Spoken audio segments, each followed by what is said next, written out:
Go on, classmates. I'm Robert Sawyer. And I'm Mrs. Sawyer. And together, we are the only black kids in the class. Back with another episode of that good old-fashioned OBK. OBK. The classic tried and true. Okay. Yeah, we got reacts every Friday. Yeah, we got principal's office every Monday. But this right here, Yeah. it's that good old, What's that? only black kids in the class. Okay. Okay. With a quick reminder, because I haven't said it in a long time, only black kids in the class is for everybody. Everybody. You're all welcome. Yes. Not the jerks. But not you. You guys, that's not you. The jerks wouldn't even be here anymore. They'd be complaining. You're welcome. If you're here, you're welcome. It's for everybody. And that's why we're going to start off with an Ask the Black Kids. Woo-hoo. This one's titled Shout Out. Okay. Shout out. Let's go. Hi, OBK. Hey. Hey. I am a new fan who is reaching out to send some major kudos. Oh. I discovered you all a few months ago, and your podcast has quickly climbed to the top of my favorite podcast list. Okay. Okay. Your rapport and jokes keep me engaged and coming back. Also, I am a happily married black woman. Well, half black. Okay. Married to a beautiful black man. And I try to get him to listen to y'all. Talking about, babe, this sounds so much like us. All of that is to say, I am happy to be a classmate. With gratitude, KD. Oh, thank you, classmate. Thank you, classmate. I love that. Welcome to the class. Yes. Welcome, classmate. I love that. I love that. You love it? I do, because, sometimes people are like, oh, you guys are what we envision, couples goals and all these things, which, I'm not going to say we're not. But at the same time, we're not like just a unicorn. I think there's tons of people like us. It may not be the majority, maybe majority on the internet, but I think there are other people like us. So I'm glad that people took time to share that. Yes. 1, you're definitely my unicorn. Woohoo. 2, when you say like us, what you mean? Like, have banter, enjoy each other, being in each other's company, love each other, want to be married or happily married. I think there's a lot of people like that. Who like each other? Yeah. That's just not what you hear about. I think they're just too busy being happy. Yeah, so I'm glad the classmate took time to share with us. Thank you, classmate. Thank you, classmate. Yeah. If you want us to read your situation, your shout out, your microaggression, your workplace transgression, your relationship drama, your toxic confession, make sure you head on over to onlyblackkids.com. That's onlyblackkids.com. Click that Ask the Black Kids button at the top. Doop. And go on and send over that story. You can even send us a voicemail. You can even send us a video. And then you and all your classmate cousins can watch it here on Only Black Kids in the Class. That's right. You've often told me that you really enjoy when we read Ask the Black Kids. I do. Reading that last one where they just wanted to give a shout out and major kudos, it made me say, you know what we should do? What? We should have an episode that's all Ask the Black Kids. Oh, I love those episodes. That's this episode? That's this episode. Okay. Come through, classmates. All Ask the Black Kids. Oh, yeah. I like that. This one's titled Anonymous Please. Okay. They got the emoji. There's an anonymous emoji? No, it's like the... Oh, okay. I was like, I didn't know what anonymous Scheiße. emoji was. I learn stuff all the time. Anonymous Please. Okay. Hello, Sawyers. I've been listening for a few months, and I absolutely love the podcast. Thanks. You have a beautiful relationship and undeniable chemistry, which gives me hope for the future. If the two of you can find love in South Florida, then damn it, I can too. I'm looking forward to seeing the podcast and the brand grow. OBK forever. Forever. Okay, so here's the issue I'd like your input on. My mother is in her 70s and has custody of my 6-year-old niece since my sister got shot years ago. Oh. My mother has a lot of health problems and she's not in the best financial situation, but she insists on maintaining custody of my niece. Last year, they were in a shelter and my mother ended up in the hospital for 2 weeks and rehab for a month after that. During that time, my oldest brother took my niece in, and I was visiting my mother every weekend. My brother got POA over her, which she ended up rescinding. Since my mom got out of rehab, her and my niece have been couch surfing and staying with random people. Wow. Both my brother and I feel that my niece would be better off with my oldest sister who lives in Texas. She's married, well-established, and better equipped to support my niece. My mother has taken great offense to the idea and has gone low contact with all of us. I haven't seen my niece in just over a month, but we've spoken on the phone a couple of times. My mother is worried that my niece will be abused at my sister's house, and she's even fabricated stories about my nephew hurting my niece. She stated many times that she'd rather my niece go to the system than be with my sister. Wow. My niece needs more support and resources than my mom can give her. She witnessed her mother get shot years ago, and she still carries a lot of anger and trauma. My brother and I have started the process to petition for custody through the court, but that is a lengthy process. My mother takes a lot of medications, and without a permanent address or a home pharmacy, she is in danger of returning to the hospital or worse. I do not want to get another call from DCF saying that my mom isn't well and I need to come get my niece. The situation is stressful and my family is divided. I do care about my mother, but I've mentioned to her that I'm more concerned about my niece, and she didn't take that well. There's a lot more to the story, but basically, I'm asking for your input. What resolution would you suggest besides petitioning for custody? Any advice would be appreciated, as I value and respect your opinion. I hope this finds you well and blessed. Sincerely, Anonymous. Anonymous, please. Ooh, that's heavy. I don't know anything about the legalities of this here. I could say that I would hope that you would act in the best of the child, and it seems like the best of the mom too. There's a lot of, I think, ego that comes up, and I think that's just innate by all humans. And unless there's some kind of history there, I wonder why the mom would think there's something there with the sister and the nephew or something. I don't know.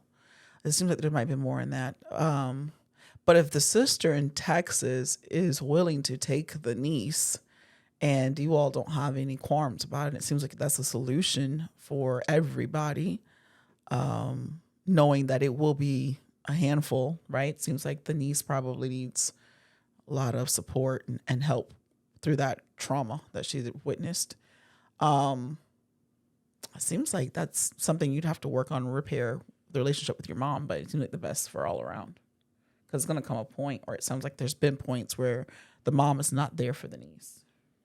The mom's not there for the niece right now. Yeah, so like she can be upset, and that's something you guys will have to navigate. But ultimately, I think to me the main thing there would be supporting the niece at this point. What do you think? I agree with you. I wouldn't separate what's best for your mother and what's best for your niece. Yeah. They both need regular care. They both need attention. They both need a lot of help. Yeah. So in your mom's case, she needs a permanent address. The couch surfing isn't working for her. You trying to negotiate and show your mom what would be better, I don't know why your mom doesn't see that. I don't know if she can see that. I don't know if she just doesn't want to see that, but that's neither here nor there. So what your family is going through is a tragedy, and this is the reverberation of tragedy that begins with when your sister was shot. And I'm truly sorry that you guys are going through that. It's very hard because it's like it just keeps going. It's just another layer and another layer of this tragedy. With that said,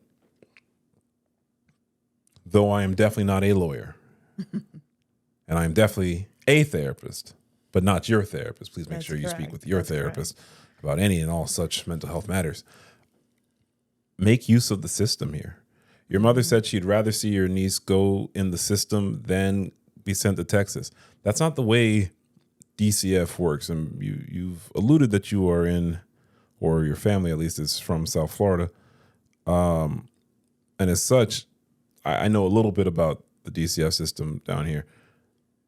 If you were to call DCF on your mom, they're going to observe. They're going to say, this lady doesn't have a place to stay, and they're going to take your niece. Yeah. But they're not going to placing your niece in the system at this point. They're not going to place your niece in foster care or anything like that because there is family that is prepared to take her. So a kid is removed from their caregiver. The kid is always placed with family unless there is no family available. If family refuses, if family is just not able to due to their own problems. Yeah. Yeah. So in this case, like you said, you don't want to get another call from DCF saying that you have to come get your niece. But that is what you want because your mom is not capable. So if you're going to, you can try to reason with your mom. I don't know how much effort you want to put into the reasoning because she's not ready to reason with anybody. And I don't know what that is. I don't know if that's a cognitive issue. I don't know if that's just emotion. I don't know if that's getting older and not wanting to let go because you're feeling like you can't as much. I don't know what it is. But how much time do you want to put into that? So how much time do you want your niece to suffer that? I'm not saying this is the easy decision. I'm not saying you guys wouldn't have any emotional turmoil of this. But as an outsider and understanding just a little bit of how DCF works, I would just call DCF. If it's my mother, I would call DCF on my mom. And that would suck. But DCF's already been called on your mom. So it's just another case. Just add to the file. And when they look at the file and say, again. Pattern. Are you guys willing to take her? Yep. Oh, well, we have a sister in Texas who's willing. I don't know if the sister in Texas is willing. I didn't hear that. I heard that was like an option, and you and the brother thought, but I don't know how the sister feels. I hope y'all not just volunteering the sister in Texas. I'm trusting. I'm trusting Classmate that you've discussed this with them. Yeah, because it's not just taking a child in, providing a shelter and food. It's a whole bunch of other stuff too, right? Like that's taking on another human being and. Like, school and actually helping them navigate through trauma. It's a very tall ordeal. Like, it's a lot to ask for. So I would hope you're not just volunteering someone. I trust that the Classmate is not doing that. Yeah. The Classmate has definitely discussed this with all siblings. Yeah. And all siblings are in accord. Come to an agreement. And if that's the case, call DCF. Because your mom can fight you, but she's not fighting the state. Nah. When the cops come and take your niece, it is sad. I don't actually want that to happen, but I don't want the worst to happen. Investigate. I don't know where the claim of the nephew abusing the niece has come from. I don't know if that is unfounded. I don't know if your mom's just throwing things up to complicate or just make sure it doesn't happen. I don't know. Yeah. You might not know. But do some investigation. And if everybody's in agreement, your mother, it's not like your mother's actually capable of taking care of her. If she was capable of taking care of her, this wouldn't be a discussion. She wouldn't have already had DCF called on her all the time. So in my experience, for well over a decade of working with what do they call them? They don't call them urban. They call them lower socioeconomic families. In Miami, that just means Black and poor Hispanics, and a couple of whites. We had like a whites here and there. Every once in a while, we had a few other ones too. A few of them. So I was like, you too. What happens is everybody hates DCF, and with good reason. For the most part, DCF is complete trash. I can go on record saying that. For the most part, DCF is complete shite, and they are terrible, and they overreact when they need to give help, and they underreact when they definitely need to make moves. I would just say it's inconsistent. They're inconsistent, and there's not enough resources. I'm not giving them an out. No, I'm cool with saying what I said, that they're shite. I hear you, but I'm just saying those are I think that's the cause for that. Yeah, I don't care about all that. I hear you. I've dealt with these. I've been in the houses. I've been in the neighborhoods. I've seen things that I never thought I would have seen in my life. Yeah. And for that reason, I'm going to let you finish. But as I was saying, DCF is complete shit. But let's see, what year is that? Somewhere around 2011. Could have been before, could have been after that. Could have been, I'm not sure exactly when, but somewhere around then, there's a big change in DCF. Could have even been like 2009, because there was a case of a young girl that was removed from her family and placed with a family member, And DCF said that they were checking and checking and checking. They had all these records that the girl was at the place. The girl had been missing for years. For years. The worst case scenario did happen. And because of that, DCF overhauled things to where now they tend to respond faster and more often, especially when there's a long history. Yeah. With that said, utilize DCF's inefficiency to be more efficient for your family. I would make that call and my mom would be mad, but you know, it might even help you get some services for your mom as well. And that sucks. I don't in my heart of hearts, I don't want DCF involved. I don't think it's good for anybody, but I don't think it's good for your niece or your mom to remain in the current situation. I think since it's going to be, it seems like it's going to be inevitable, you might as well have what you can control over is what I would say. That's what you're suggesting to me. Yeah. You know what? And this might be a good thing for you to do. Who was the last DCF caseworker / investigator or whatever? If you can get their contact information, I don't know if you can, but if you can, contact them and say, hey, my sister in Texas is willing, because I definitely talked to her and made sure with her first. My sister in Texas is willing to take in my niece. What would the process be for that to happen? And find out what would happen before you make an official call. And maybe they can tell you, maybe they can't tell you, maybe you can't even get that person, but maybe you can get some guidance on that from that side and then go on and do what is in the best interest of everybody, even though it sucks. And it does suck. Yeah.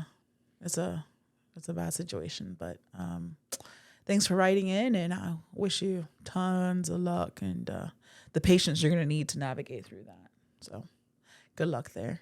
Thanks for sharing. And I'd also remind you, it's not just your mom and your sister who have gone through trauma. Oh, it's you your have whole to. family. Yeah, it's the whole family. So maybe you all need some space and peace to work on your healing.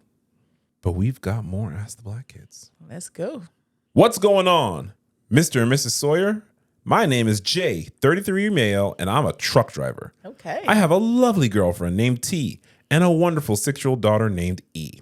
I first want to say thank you for all the laughter and smiles you give me as I travel up the highways and byways. Y'all really help me get through a day with your banter, laugh, and toxic content. LOL.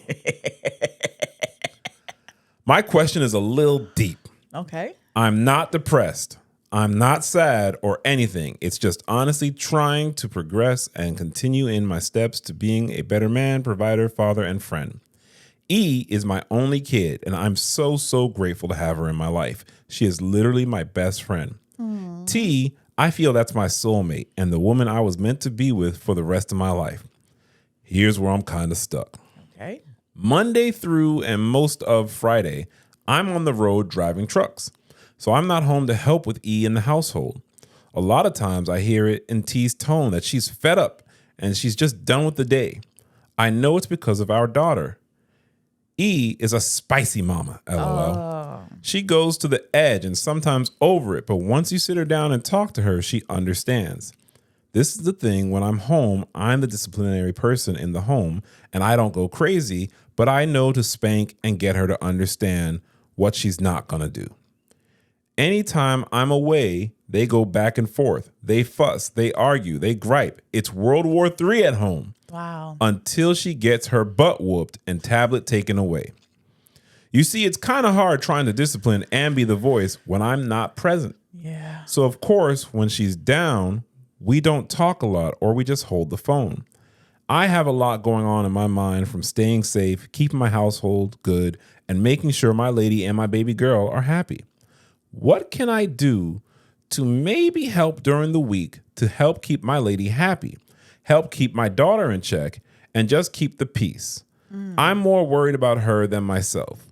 I love them with my life, and I just don't want my lady to ever get into a deep place and I don't know anything. Anything you can add or chip in is appreciated. I'll definitely keep updating. Have a great one. Oh, that's for you, babe. You probably can offer some stuff there. No, I can grow on it. I don't know right now what to tell them. That's a hard spot. All right. All right. They come from Mrs. Sawyer. I'll give it some way in once I can build off of what you start saying. Right now, Oh, you trying to bite? That's not bite. I said build on. I don't bite. I don't bite. I ate already. So many comments I could say. But let's help out Jay. Jay, what's going on? Thank you for listening. Yeah, I feel for Jay. You know, you didn't mention how old E is. Oh, you did. You did. Six, right? She is 6 years old. Okay, that's what I thought. Right. Okay, so that helps because there's a difference between a 6-year-old acting out and a 16-year-old acting out. Yeah. You are not there, so how can you help her in the week? Mm-hmm. I'm thinking that T needs more support. And while you're there to be an emotional support and to provide for your household, your presence is missed. But this is what you're doing to take care of your family, and I don't want you to feel bad about that. You are doing what you have to do. Mm-hmm. But T needs more support, as well as I'm going to just guess that E needs consistent structure, boundaries, and consequences. Yep. You said that she only listens once she's spanked. Here in 2026, you're not really going to find too many people that are going to be pro spanking. Yeah. I am not anti-spanking. I'm not telling you to not spank your child. Me neither. I can tell you at this point in my life and understanding things, I would not spank a child. And I don't think I would have to. Now, I know an ass whooping tends to get people's attention. I understand that. But then that's just making her fearful of a consequence instead of respecting a consequence. And if you have to keep spanking, then the spanking is not working. It's not working. So what needs to work? If you have to keep taking the tablet away and spanking, then that's not an effective consequence because it's literally just the thing she has to do to pay for being the way she feels like being. Yeah. So I would become curious about what is causing E to take it to the edge. I also don't know what take it to the edge is. Is she just not listening to mom? Is she talking back? Is she getting in trouble in school? I would want to know a bit more about what kind of trouble she's getting in because different behaviors would suggest different issues or different reasons for those behaviors. Some of it could be missing you. Some of it could just be T, who's wonderful, might be a bit of a pushover. It really depends on what the behavior is and more the dynamic of the home. So I don't want to give you like, do this, and this, because I don't know enough. I'd have to know more. And feel free to write more, and I'll try to give more on my piece. But who is helping T out in her day? What's that home life looking like in the week when you're not there? Is there an uncle or an auntie? Is there a neighbor? Is there a cousin? Is there a friend, a grandma, two grandmas? Like, what's that situation? And how can we, as we say pretty much every show, enrich that community around T and E and you to stable things out? I'm going to guess that there's some parenting needs as far as education. That doesn't mean that you or T are bad parents. It means that we all need this level. There's no handbook on how to raise a child. And there probably are tons of books on how to raise children, but there's no handbook on how to raise your child. Correct. My wife loves to tell people get a therapist. I don't know if that's the case. I don't know that that's not the case. It really depends on what the whole picture is. Mm-hmm. I would try to find out, like really investigate what is the dynamic when you're not there and what is the dynamic when you are there. So, for example, are you just coming home and spanking based on what happened 2-3 days ago? Are you talking with E and finding out what's going on and redirecting? Is T able to listen to E and guide E and be consistent? It's a lot of things. So this might just be a long way of me saying I'm not sure what you need to do, but I am sure of the direction you can take. And that would be really understanding the dynamic in the home when you're not there. What's the dynamic when you are there? What's behind some of these behaviors of E, which she might not be able to articulate, but you guys can put it together when you understand. So when I see someone that's perfect in school, but acting up at home, I know there's an issue at home. Yeah. An issue at home doesn't mean you guys are terrible and not doing your right job. It just means there's something that is affecting E, and this is how she's portraying it. You said something. I mean, you read it in there somewhere. They go back and forth, so there might be some opportunity there to help T with E. You know, and if she is good in school, but like that way she can get her way at home. They fuss, they argue, they gripe. Yeah. So, same way I said I wouldn't spank a child, I also am not going back and forth with a child. I don't know how to do it. I can't do it. I won't even go back and forth with people who get up on the internet just be talking wild and crazy, making up stuff. So I can't do it with a child out there.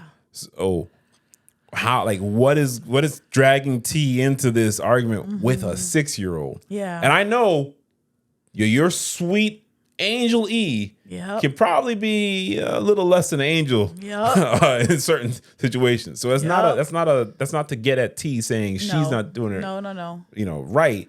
But there are other ways, and would T be interested in learning those other ways? Yeah. So one thing that you could look into is called parent management training. You could take E to a community center for therapy and make sure that it's at that age. What'll happen is people will, my kid's acting out. We need to get a therapist, and they want like the therapist to like wave a magic wand and fix the kid. I don't know how to do that. No. Or they'll want the therapist to meet with the kid in school. Sometimes that's beneficial. A lot of times that's just a waste of time. Especially if the problem is not at school. When I talk to a 6-year-old, I have never, in going on 18 years, talked to a 6-year-old and said, "Hey, what's going on?" "Well, today, Robert, I was misbehaving." And I just felt a little upset. They didn't let me get the crayons I wanted to get. And I realized how that tied into things at home. That doesn't happen. A 6-year-old doesn't do that. Express my anger. Yeah. A 6-year-old has never told me that they misbehave. They might tell me they get in trouble, but that they've never been the cause of them getting in trouble. Yeah. Only 18 years in, maybe year 19, things are going to change. But so far, it hasn't happened. The most important thing with a 6-year-old and behavior issues, in my perspective, other people might tell you something else, I'm just telling you what I've seen, is working with the parent. For me personally, I can damn near take the 6-year-old, sit them down, let them color, and go work with the parents for an hour, and that would be better suited for the child's behavior than me sitting with a 6-year-old for an hour. I can see that. Again, that's me. I'm not saying that's the only way. I can see that. That's not even every case with me. I'm just saying my experience. So maybe that's something that T could look into. Something I have told parents my entire career is, if you've ever seen a movie where there's some kind of terrorist thing, what's the number one thing the U.S. says? We will not negotiate with terrorists. And beautiful, beautiful, sweet E is a terrorist. Yep. And we will not negotiate with terrorists. Yep. But it sounds like T is negotiating, and that's why it's Master W3. Manipulators. Yep.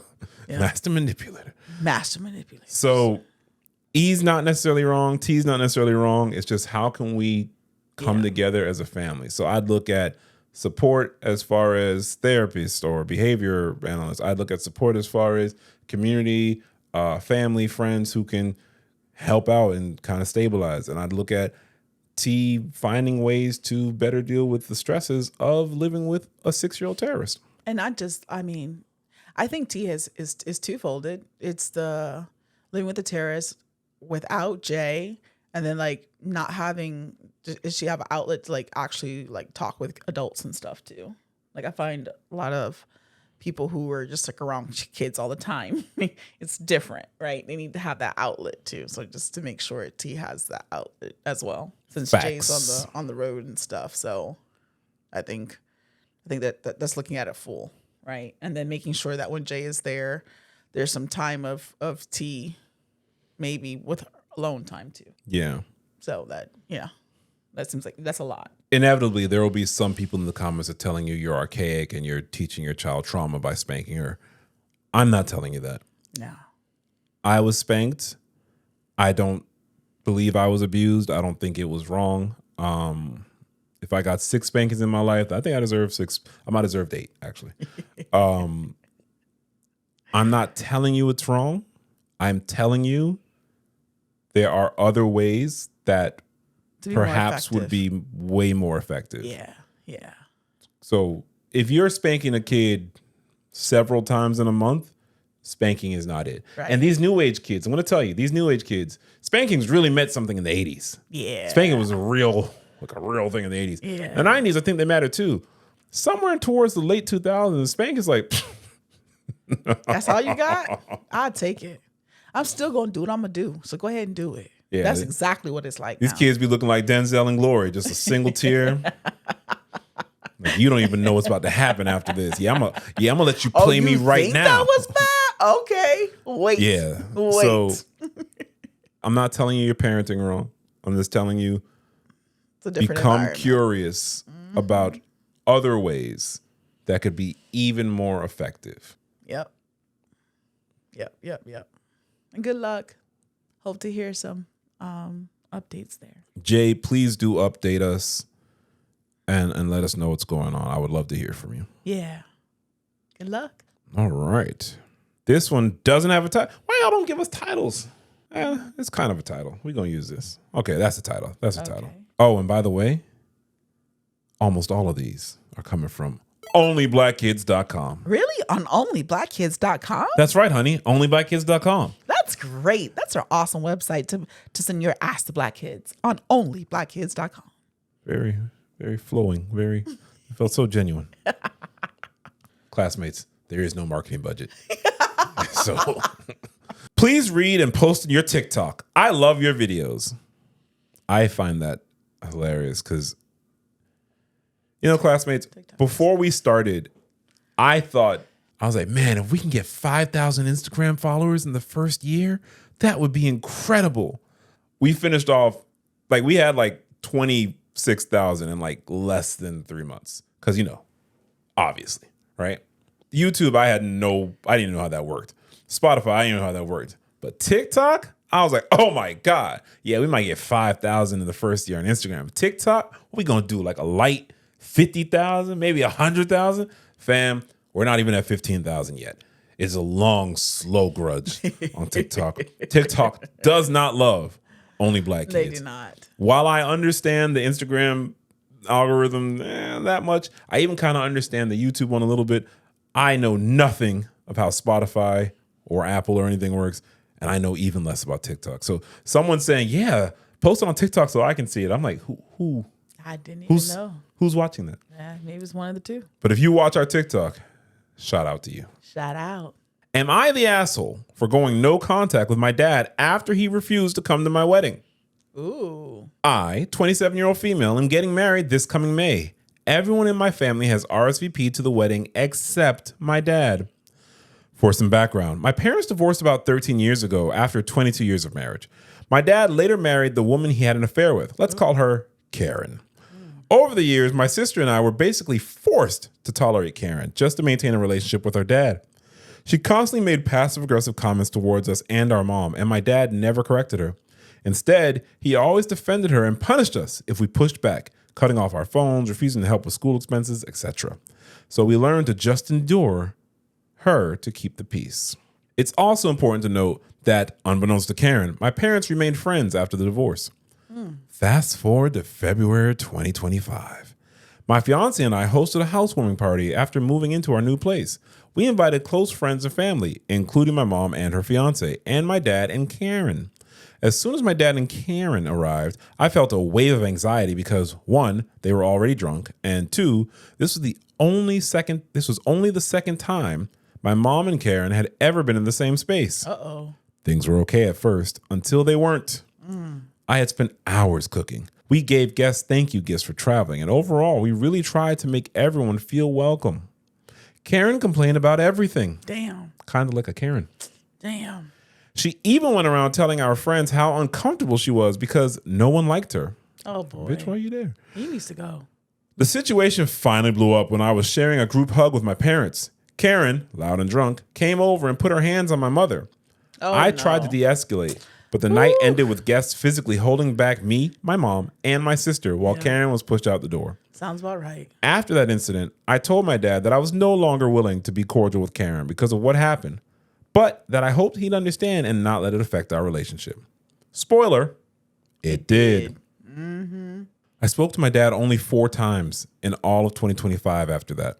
I even flew home and invited him out twice, once to dinner and once to his sister's house, and he flaked both times. Damn. Sending him my wedding invitation was the final olive branch I was willing to extend. Karen was not invited for obvious reasons. When he didn't respond, my fiance called him. My dad said that if his wife wasn't invited, he wasn't coming either. Oh, okay. He said, how would I look attending a wedding without my other half? I don't know, maybe like a fucking father? Yeah. Yeah. Oof. He said he was tired of dealing with this petty dumb shit. Okay. And wouldn't be attending the wedding. After hearing that, I sent my dad one final message and decided to go no contact. I told him he didn't need to worry about our relationship anymore because I was done. I also told him I hoped this marriage didn't fail like his last one, because if it did, he'd be alone, since he's allowed Karen to sever his relationships with his best friend, his sister, and his daughters. I ended with a petty, I'll admit, P.S., letting him know that she's already complaining to his family and plotting her exit. So, am I the asshole? No. You want me to expand on that? That's just a no. All around. Karen's got to go. Well, Karen's out of the classmate's life. Well, she never wanted her in the first place. And the father, unfortunately, is put in a situation and he's not able to separate the two. So what would you do if you were the father? I'd be at my daughter's wedding. Okay. You know, maybe I wouldn't stay the whole thing. Maybe I wouldn't go to the reception, but I'd be at the wedding. Okay. Yeah. I'd go see my daughter. It has nothing to do with this new person I'm with. Like, I think you can, I know they're part of that's part of his complete life, but that's not part of the daughter's complete life. And the daughter shouldn't have to have anybody there she don't want to have. And then, like, the whole thing, Karen coming in to take when they're trying to hug, she's trying to inject herself there. See, that's inappropriate. Oh, she didn't say interject herself or inject She put herself. her arm around her. No, she didn't say put her arm around. What she do? She said put hands on. So I thought they were having a group hug, and then she like tried to get in it, right? Is that what it was? Or maybe my interpretation is off. The situation finally blew up when I was sharing a group hug with my parents. Karen, loud and drunk, came over and put her hands on my mother. Yes, they were having a group hug. What would you think? Just in the group hug, she just did this to the mom? Oh no, I thought she tried. When someone says, if we say Robert put his hands on Mrs. Sawyer, no one's thinking that's a hug. Don't be saying that too. They'll cut that up all over the thing. Of course they will. They probably already. AI done got all that shit already. I mean, I'm not. It's a wrap. But yeah, okay. See, that's too far. That to me, there's no going back from that. I don't know why Karen or your father would want her to go to the wedding. So I can see why your father would want to go to the wedding. I don't know why he would even think it's a good idea. That's not a diss towards his relationship. No. I mean, his relationship is a diss towards his relationship. Yeah. It's common sense, I want to say. Yeah. I don't know why she's not welcome. So why would you want to drag somebody where they're not welcome? She doesn't actually want to go. She want to go because she want the shits. Karen like to stir the pot. Karen, obviously Karen with the shits.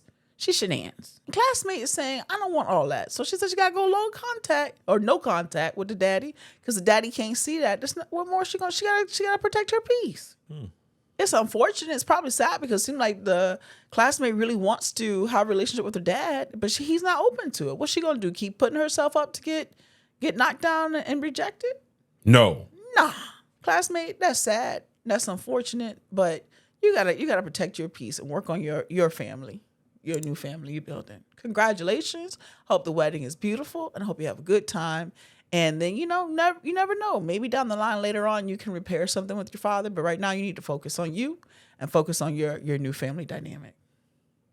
You've already extended, you already tried. He's a grown up too. Tell your daddy to act right or kick rocks. With Jesus in. Thanks for writing in, classmate.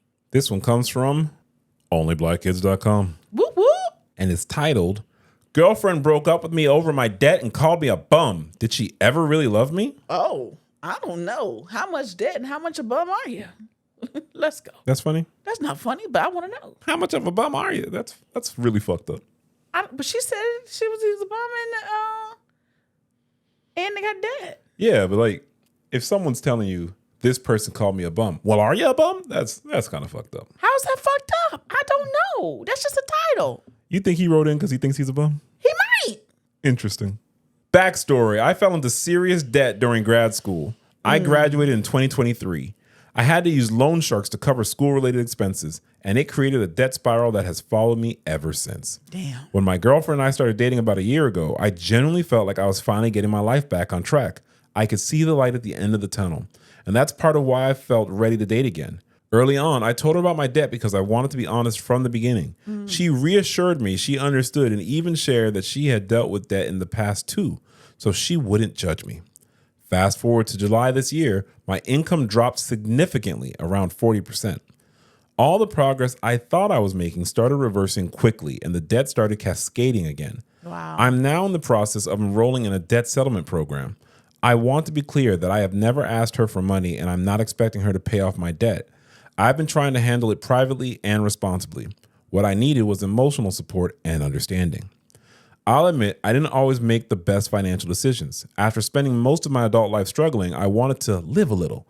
After grad school, I was determined to live alone in a nice apartment. I also kept my car, even though selling it would reduce my expenses, because driving was honestly been one of the few things that helps my mental health. Looking back, I understand those were choices, and I'm dealing with the consequences now. Still, before July happened, I actually had a plan that was working.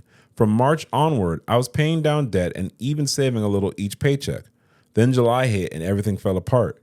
I was dealing with expensive rent, helping cover my younger brother's college expenses, and also managing some of my mother's medical bills. Wow. I tried applying for new jobs to raise my income, but anyone who has job hunted in tech recently knows how brutal that has been. Despite everything, I tried my best to show up for her and be a good partner.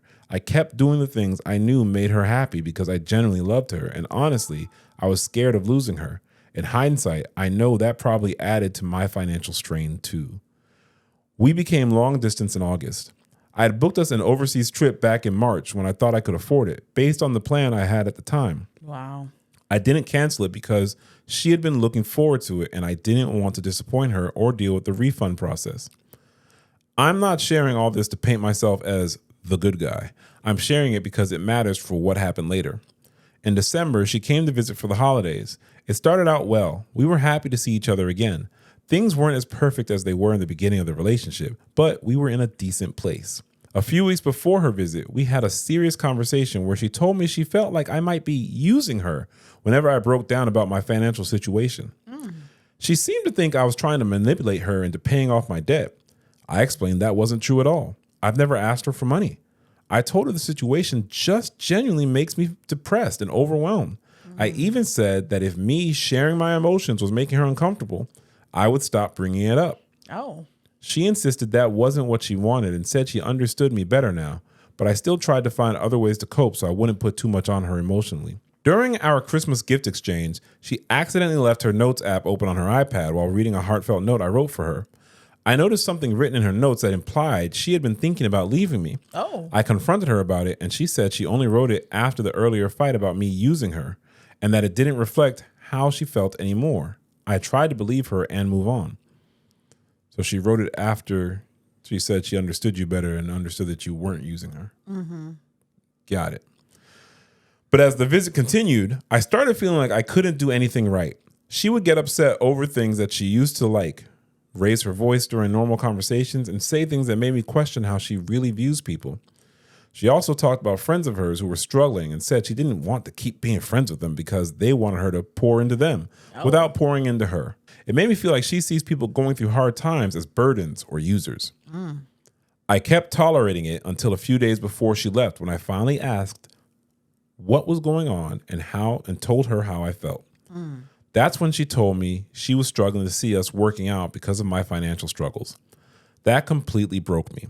It felt like the person I loved most was giving up on me during one of the hardest periods of my life. After that, she kept bringing up how I had once said I'd want us to stay friends if things didn't work out. But I meant that in the context of long distance not working out, not because of debt. Even after saying she didn't see a future with me, she would still try to talk normally and even wanted to have sex, always adding only if you want to at the end. It felt confusing and honestly painful. A few days after she left, she called me for closure. I regret agreeing to it. The call started off calm, but then she pushed me to explain how I felt. I told her I felt like she gave up on me and that I don't think I would have done that to her if the roles were reversed. She said she felt like I was drowning her emotionally because I was sad during parts of her visit. For context, I deal with depression and suicidal ideation, and I take medication. I also struggle with what I call year-end blues, where reflecting on the year makes me feel extremely low. I acknowledged that my sadness may have been heavy, but I also told her she broke my heart and that I understood she was choosing herself. That's when things escalated. She got defensive and started going in on me in a way I've never experienced from someone I loved. She basically called me a bum and said I enjoy being a victim. Oh. She told me I needed to stop complaining and do something, but in the harshest and most disrespectful way possible. She brought up my apartment, the overseas trip, and my car as proof that I was living above my means. She told me I don't need a car and should be squatting with family. She ignored the reality that breaking a lease isn't simple.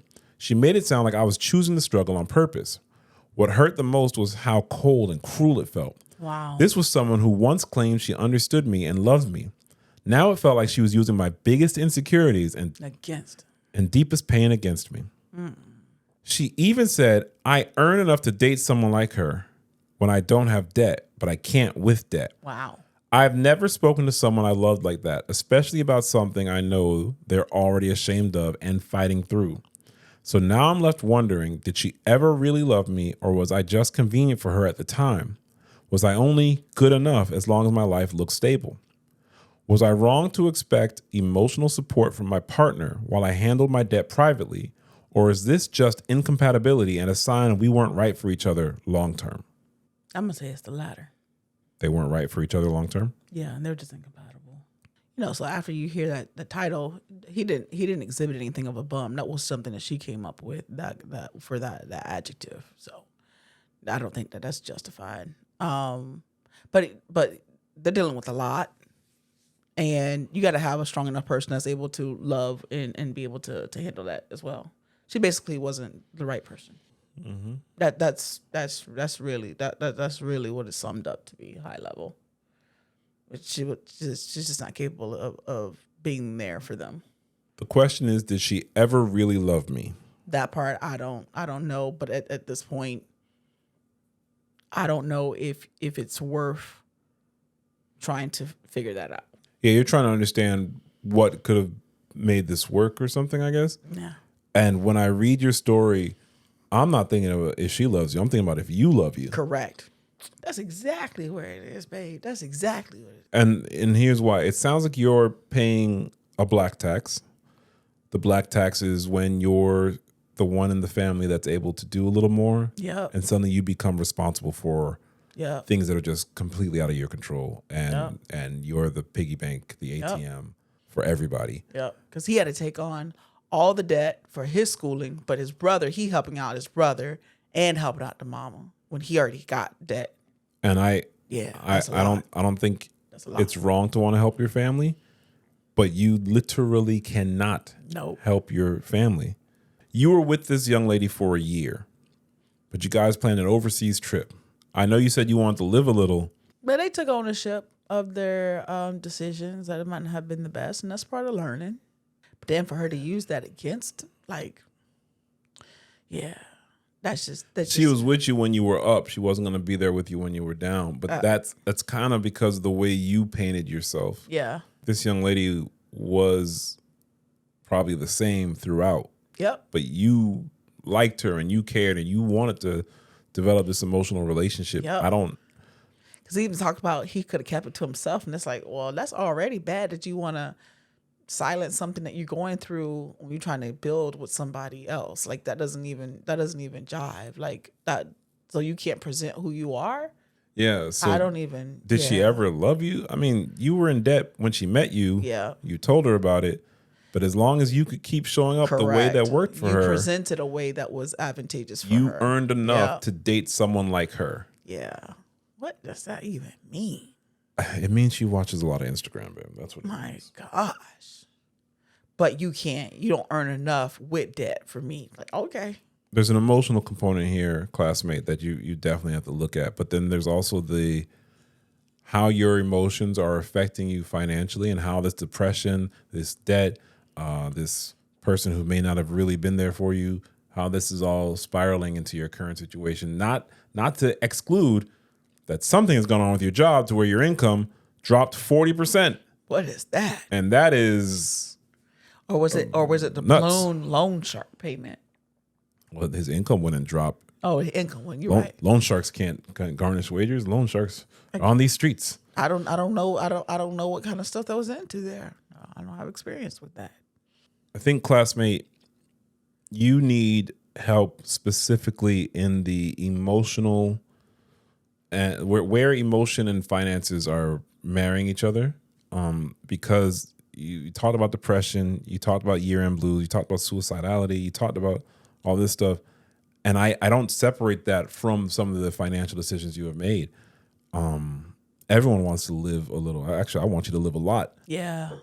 What's the healthiest way for you to live your best life, or as Ramit Sethi would call your rich life, and address depression and pour into yourself and love yourself? You should have never been at the point where you were ready to just, I just won't bring it up to her so she can feel good. That's how many times are you going to make someone tell you they don't want to be with you? That's right. You were too much emotionally. You're too much this. You don't make this. You don't do that. Fine. For the person that loves you, that might be overwhelming at times, but that doesn't mean you are too much. And if your emotions are too much, I'm not saying it doesn't mean that you're perfect and the other person just sucks. I'm just saying that's incompatible. Yep. So if my emotions are too much for you, this ain't gonna work. That's it. Yes, I'm in charge of my emotions. Yep. I need to take care of my emotions and how I'm presenting. But you're saying I'm too much just for breathing. And I want you to choose to not be with someone like this versus feeling like she left you and look at the things she did say. Okay, at least isn't easy to break, but can you get a roommate? Yep. What can you do? What's the unconventional thing that you need to start doing to put yourself in a better place? And I don't just mean financially, I mean emotionally as well, because this sounds really hard. Yeah. I know you say you take medication, but who are you talking to? Who are you planning this stuff out with? What are you doing to pour into you? You said she's choosing herself. Cool. Love that for her. What can you do to choose you and to pour into you so that when you're ready for dating, when you're truly ready for dating, that you know how to show up for yourself and what your needs need to be, and that you can set that boundary and expectation, and you're going to meet someone who's there too, and you guys just build off that versus this. And you could present who you really are, not trying to present an image that is accepted by the other person.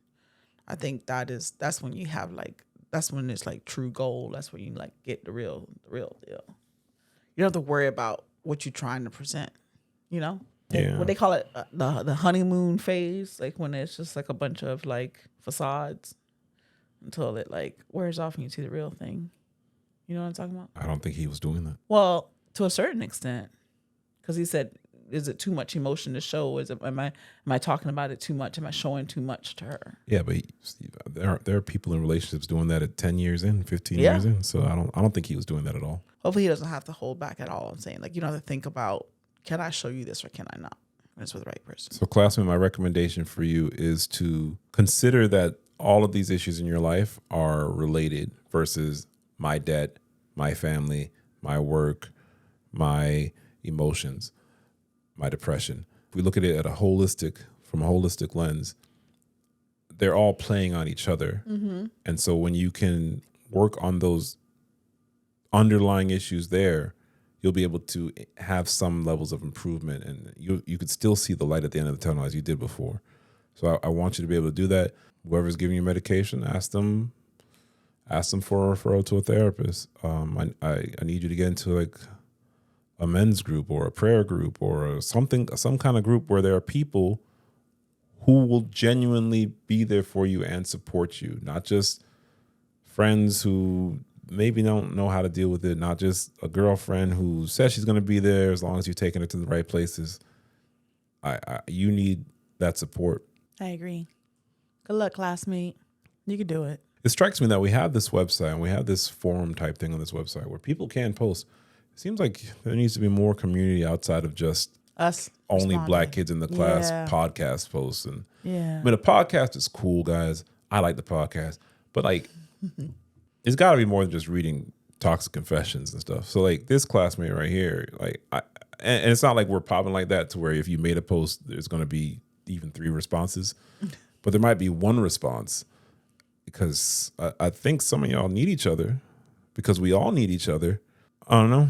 Maybe that can be a place where we start. I don't know. We've got even more. All right. Ask the Black Kids. Another one coming from onlyblackkids.com. This one's titled, Call Me Ashy Elbows. Ashy elbows. Okay. Ashy elbows. What do we got here? My name is really common, so to make myself stand out, you can call me Ashy Elbows. All right, Ashy. Hey, Mr. and Mrs. Sawyer. Hey, classmates. A couple of videos ago, you asked people to send in their positive stories of good marriages. So here I am. Now, this is technically workplace shenanigans, sort of. You'll see what I mean. My husband and I met at work about 9 years ago. We felt a literal magnetic connection to each other. Even though I had a bad experience or 2 with dating a coworker, even if we wanted to stay away from each other, we couldn't. We flirted and flirted and flirted, but we somehow kept it under wraps and unseen to our coworkers. We didn't want to become the next hot topic of the rumor mill. We would meet up at the park near me and walk together, holding hands, and finally being able to be near each other without having to hide anything. Despite our age gap, we were getting along very well and agreed on so much. Eventually, he asked me out via text, but I thought he was asking me to join him and other coworkers for an outing to go see some live music. But then he texted me and told me it was canceled. So I asked, so is there a plan B? Little did I know, I sent him into panic mode at that. When he said movies, I realized this was not a group outing. This was a date. We went to see a Mission Impossible movie, but we didn't see much of the movie as we were making out like a couple of teenagers. Oh. This man took me on my first overseas trip to Italy. Nice. Well, for Valentine's Day. And here's where I gotta stop you, classmate. As everyone who watches Only Black Kids in the Class knows, taking someone to Italy is not that big of a deal. All right? Who said that? I didn't say taking me to Italy was not a big deal.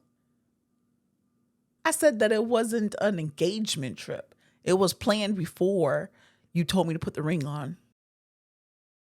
Yes. Yes. Going to Italy is a big deal.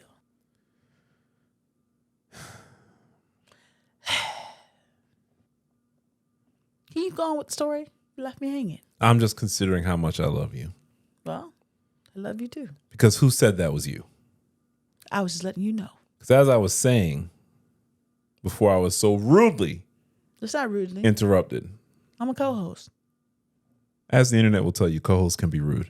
I wasn't rude. Taking someone to Italy, whatever, not a big deal. Years later, they'll say, I never said that. But we all know that's not it. I'm glad you went to Italy. Yes. And I'm glad you enjoyed Italy. Your first overseas trip. I hope everyone enjoys Italy. Fabulous place.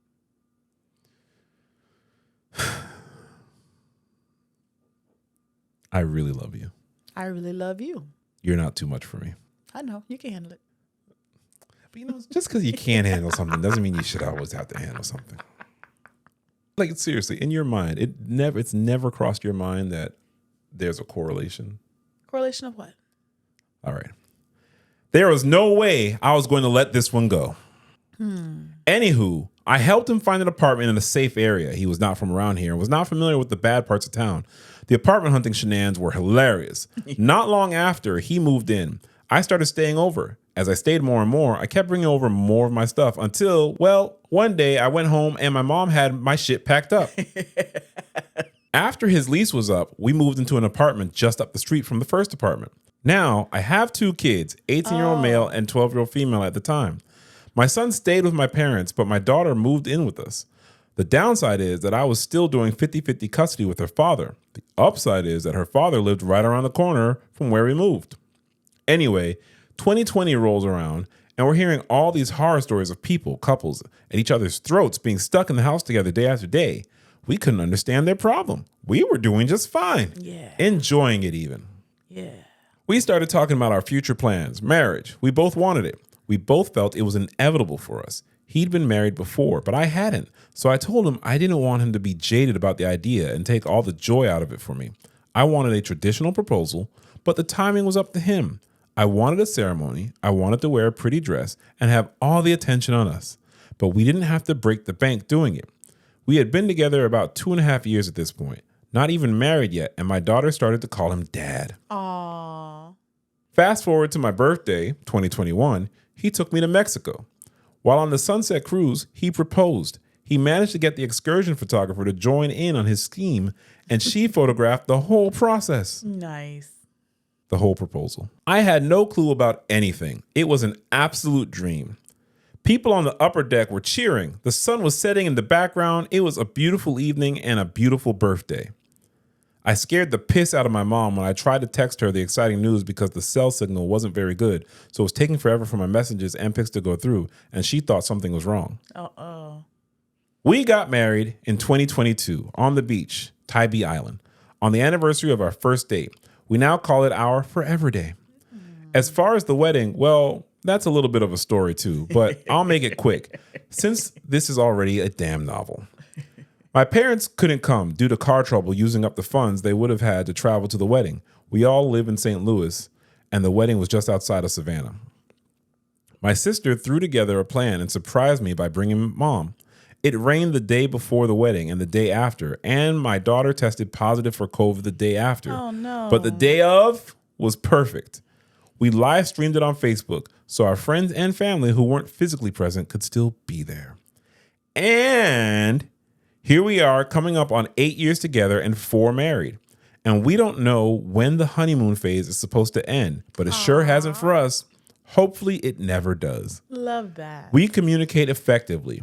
We agree on mostly the same things. We disagree on the same things. We speak each other's love languages fluently. When I hear people complain about their spouse or significant other, I just can't relate. This relationship is the best one I've ever been in, and it's the last. Real love is out there, people, and I've found it. Oh, also, my lovely husband shares the same name as our pretentious therapist, not your therapist, Robert. And she put pretentious in quotes for y'all who trying to make it negative. And just for the hell of it, bitch, I'm thirsty. So I'm going to go have me an adult beverage. Oh, boy. Oh, I love that. Look at that. That's a true classmate. Oh, that's so good to hear. Thanks for sharing, classmate. I love to hear that. Me too. I love that you were excited about Italy. I love that you recognize the proposal as a proposal. Oh. I love that you're having a great time in life and love. Yeah. Laughing a lot and perhaps judging just a bit. Just a bit. I love that. Congratulations. Mexico. Tybee Island. I don't know anything about. I don't even know if I'm saying it correctly. Probably not. This one comes from Ask the Black Kids over at onlyblackkids.com. Awesome. I really don't have anything to ask or be petty about, but I was working one night and I saw this and thought of Mrs. Sawyer and how much she loves this amazing drink. LOL. Thank y'all for the advice and laughter. Even though my wife and I are getting a divorce, we have a better relationship, if you can believe that. And I owe it partly to you both. God bless y'all and B-word, I'm thirsty. LOL. Try not to curse. You can say my name. Well, thank you, Terrence, and thank you for sending over my wife's favorite beverage. Oh, what is Starry Lemon? Oh, no. 0 sugar. Oh, that's the devil. Is that a different story? It's Cranberry Buzz Starry. Oh, gross. Why? It's been like years. Why do I still think I have a touchscreen? I don't know. It's been years since I had one. That's gross. Starry Lemon Lime Cranberry Buzz. Yeah. I wouldn't even try that. I can't wait to try that. You go try it. I ain't gonna buy it. Just looking at your favorite beverage is kind of giving me a bit of a hunkering for some munchies. What do you got? Oh, you got to give me my intro. All right, so I got school snacks. School snacks. School snacks. I can do it. So I saw these and we had to get to try these. You see it? I don't know how to make you see it. You know how to do it. Okay, dear. Oh, yeah, I see you get it to focus. Yeah. Yeah. So you told me that's your favorite Pop-Tart, strawberry, and there's ice cream sandwiches. Nice. Ice cream sandwiches. So You know, my favorite was not the frosted though. it was just a plain Yeah, strawberry. that's what that was middle school. So I got these to try. You know, I always wonder why did things just change like that? Like I ate Pop-Tarts so much in middle school. High school? No? No. I think it's just routine. Your routine changed. No, but things like that happen a lot. Like I used to listen to The Roots and to Lib Kweli all the time. Did your mom like just stop buying Pop-Tarts? Maybe that was the change. I don't think she would have done that. Like I used to listen to these albums all the time, and then like one day I was like, man, I haven't listened to them forever. That's what things change like that. So look, it's even in the same little packages. They use the same branding and everything. Pop-Tart. Can't we just share one? You want to just share one? Yeah, I'm not. I just have to put the other one back in the freezer then. Yeah, let's share one. Okay.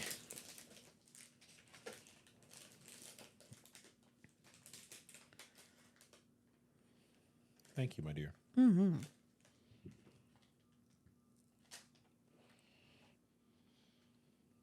You ready to take a bite? Real. Oh, let's show what it is. Uh-huh. Oh, my hand's too big. You want me to show it? It's all out of. It's like, it's in focus, but it's overblown. It's crazy. Oh. Let me take a bite.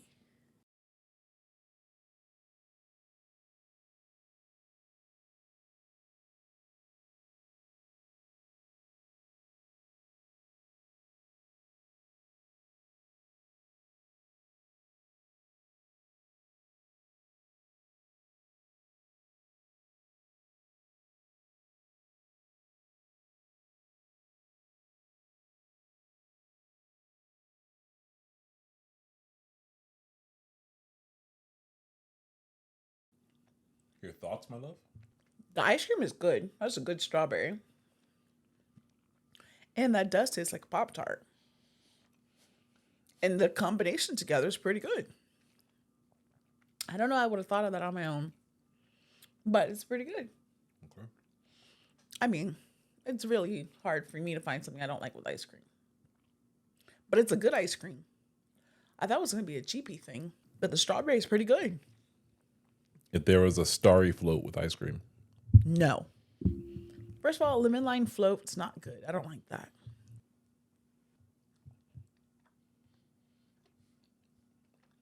The extra strawberry from the Pop-Tart is good. I'm glad you enjoy it. Mm-hmm. Hopefully we found another delicious school snack that you can enjoy. Try not to eat in the microphone, but it's good. It's really not so much the eating in the microphone. You just make a lot of noise when you chew. Everybody does make sound. Like I make, like I can chew in the mic and they don't hear it. It's like. That must be my mic. That was our school snack. It's very good. I would recommend it. It comes in brown sugar and frosted chocolate. Yeah, you probably wouldn't want to try those. This next one's called How Do You Know When It's Okay to Leave? Coming to us from Ask the Black Kids on onlyblackkids.com. My husband and I have always fought hard our entire relationship. It used to be very physical before we got married, but hasn't since. I've had trouble with feeling like my husband is constantly going against me and anything I say just to debate. It will be to the point where he will double down on a topic he knows absolutely nothing about because I feel like he doesn't believe that I know anything about it either.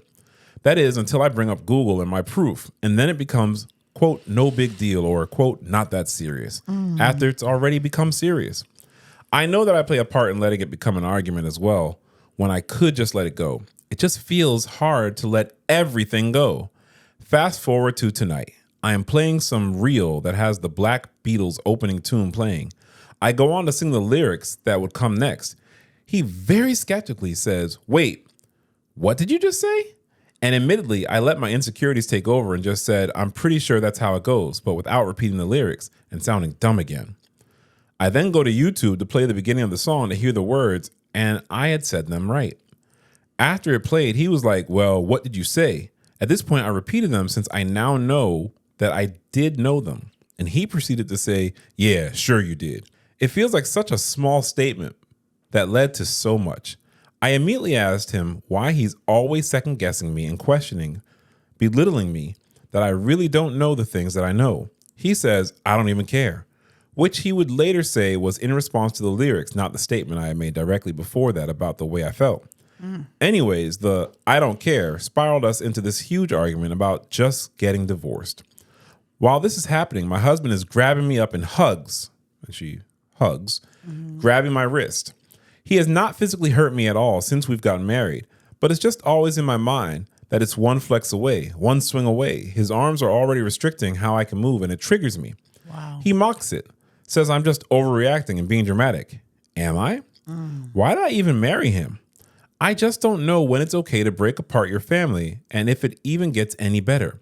Or is living like this just a sacrifice of being married and one of those things you're supposed to fight through, since it technically has gotten better than it used to be in some ways? I also wonder if he's right and maybe my feelings are ridiculous and I'm just being negative, like always, because it was just a joke. Follow-up question, how do I know I'm not the one who's actually a narcissist and who's being abusive? Ugh. Either way, it feels good to get this out of my head and heart. Thanks for reading my little piece of turmoil. I know Robert is not my therapist, just a therapist, but any entertainment-only advice would be very much appreciated. Okay, Robert.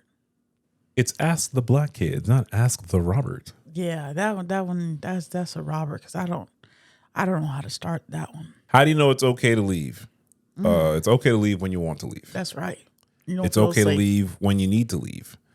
And you said it has technically gotten better. And I'll give you a terrible example that I've used throughout the years. So let's say you're in a relationship where someone hits you 5 days a week. And then you leave that relationship and you get into a relationship with someone who hits you 3 days a week. That's better, right? Except wrong, because you shouldn't be getting hit at all. Correct. So just because it's gotten better, it doesn't sound like it's gotten better. It just sounds like it's changed. It just sounds like the same trauma you're experiencing it's the same thing. It's just expressed in a different way now. And it doesn't sound to me like it's any better, though you're not being physically hit. If you're triggered to that, it's because it's the same energy. It's the same vibe. That same part of your nervous system is reacting the same way it did before. Why does he always belittle you? Because that's what he needs to do. Yep. He needs to make you feel small so he can feel big, because he's not that big at all. Yep. Why did you marry him? You don't say. I don't know why you married him. I don't know that this is breaking your family apart. You said, is this one of the things I'm supposed to just sacrifice through? We can look at why marriages lasted longer before. And a lot of that is divorce was very taboo and women did not have access to financial means. They had to be in a marriage to be able to eat and feed themselves and feed their children. Yep. But also, I think people had the expectation that maybe you were supposed to try to be better to each other. Is he being better to you? It does not sound like he's being better. It sounds like he's not hitting you. Yep. If we can list 15 terrible things and one of those was hitting and we take off the hitting, there's still 14 terrible things. Like, that's not love. That's just, I'm not getting hit. And if that's the bar, then it's completely okay to leave. I don't know what you would be tearing apart. What would you be tearing apart? I don't know if there are children. Maybe you're thinking the children need a stable home. But guess what? This isn't a stable home. Not at all. So the children and you, nor he, need to have arguments all the time. I don't know who's a narcissist. I don't really care who's a narcissist in this situation. I highly doubt you're a narcissist because you're asking, am I a narcissist? Not something that most narcissists typically do. Unlike millions of people you see on the internet, I've actually met these people. They never ask, am I a narcissist? They don't care. It doesn't mean he is. It doesn't mean you aren't. I'm saying it's inconsequential to this issue that you are experiencing. This isn't okay. Nothing about this is okay. What he's displaying towards you is contempt. And he's able to play on your insecurities because you have been conditioned over the years to have to kowtow to this person or else. And that or else was hitting, and now it's emotional terrorism. I don't know the correct TikTok buzzword to use here. I just know it's not good and it's not working for you. Yeah. So if it's not working for you, It's time to get out. Sacrifice would be, hey, I'm not going to eat all the good crisps because I know she wants some. That's a sacrifice. Sacrifice is not, hey, I'm going to be dysregulated all day and low-key fear for my life and just never experience happiness. But marriage, no. If you listen to the last letter, marriage can be happy. Yep. Marriage can be fun. I'm not saying it's always going to be fun. No. Okay? What y'all didn't see in the school snacks segments is her getting a little spicy. Getting a little spicy about some things because that's her personality. And him poking the bear like I should like to do. You love it when I poke you. That's a different type of poking. Not me poking the bear. That's not like, divorce. If every argument feels like we should just get divorced, then maybe you should just get divorced. Yeah. I don't know what you're holding on to. Let me not pretend like I understand your life from an email. I do not. But from this email, why give me the argument to stay together? Yeah, I would have to. I mean, I know this part is probably looking from like a specific lens of whatever what you're trying to describe to us. But from what that description, I say you need to get out there. There's no there's no way. Like there's a thing on social media where it shows like a guy going to like flinch at the wife or whatever kind of thing to see what happens. And a lot of them just get hit back real hard kind of thing. Cause it was like relationship and also like children, right? Some of them ended very bad because the mother and the partner was not feeling the prank at all. But, which, we shouldn't be making fun of that kind of stuff to see how they react. But from what she's saying, like him just like grabbing her wrist and having that restraint, that restriction brought back those memories. I don't see how you move forward. And it's not an accident. No. He's not doing that. Like you put quote hugs because you know it's not hugs. Yeah. He also knows it's not hugs. Correct. So you're saying he's not hitting you. This is still physical assault. Yeah, that's still abusive. That's still letting you showing. And you dominance. wrote us because you know. Yeah. There's nothing I'm telling you that you don't already know. Correct. So it might sound like I'm cooking right now. I'm really not. I'm just saying the things that you already know. If you're arguing, if an argument over a Ray Shremmer song can say, hey, we need to divorce and physical assault, they're not even that good of a group. Go on and let it go. Because it's going to be like that. That's even like, there's like real deep arguments going to happen. If that's just a peek. Arguments cannot lead to you fearing for your physical safety. Yeah. That's not an argument. That's not a sacrifice. That is a threat to your life. That is a threat to your well-being. Again, you did not mention any children. I don't know what family you think you are tearing apart because you guys are married legally. You are not. You're married in name only. This is not the spirit of marriage that anybody wants. Every marriage looks differently, but no marriage, no relationship, no interaction with another person should lead to you fearing for your physical safety. Yeah. So last thing I'll say, in the Gottman theory, there's 4 horsemen of that basically kill marriages, that end relationships. That is criticism, that is contempt, that is defensiveness, and that is stonewalling. Him saying, I don't even care, and not just in this example, other ones, that is stonewalling. Terrible. Him constantly criticizing you and making you feel as though you have to prove that you know something, that is criticism. He is displaying contempt to you. And I imagine there's a ton of defensiveness as well. So when you got all 4, what did Elsa say again? What was that song that Elsa had? Let It Go. Let it go. I never tell people they should get a divorce. I always ask them, what would the healthiest choice for you be? Yeah. It's not my place to tell you get a divorce. No. But I tell you that's no way to live with that fear there. So sometimes, people can change, past can change, but it doesn't sound like that has changed. And you're giving a lot of grace that maybe it doesn't even deserve to be there. That's how I would say that. That's no way to live life either.